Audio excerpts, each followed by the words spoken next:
নবীজি আবু হুরায়রা রাদিয়াল্লাহু তাআলা আনহুর সামনে দিয়ে যায়। আবু হুরায়রা তখন গাছ লাগায়।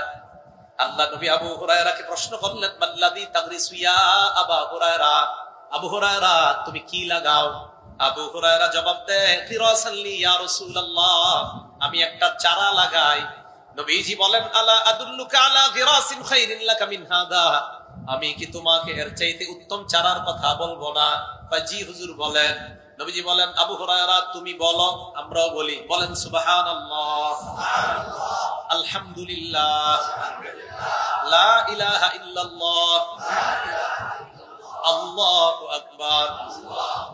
এই চারটা বললাম না? নবীজি বলেন, তুগরাসুলাকা বিকুল্লি ওয়াহিদাতিন শাজারাতুন ফিল জান্নাহ, প্রত্যেকের জন্য জান্নাতে এই চারটা গাছ লাগানো হয়ে গেছে। ভাই নারায়ণগঞ্জ থেকে ঢাকা রওনা করছেন, জ্যামে বসে আছেন, 2-2.5-3 ঘন্টা জ্যামে আছেন, অন্য মানুষগুলা গল্পে কাটাইতেছে, আপনি গল্প করেন না। সুবহানাল্লাহ, আলহামদুলিল্লাহ, লা ইলাহা ইল্লাল্লাহ, আল্লাহু আকবার, সময়গুলা কাজে লাগান। আপনি গল্পের মাধ্যমে সময়গুলা নষ্ট করেন না। আল্লাহ আমাদেরকে সময়ের মূল্যায়ন করার তৌফিক দান করেন।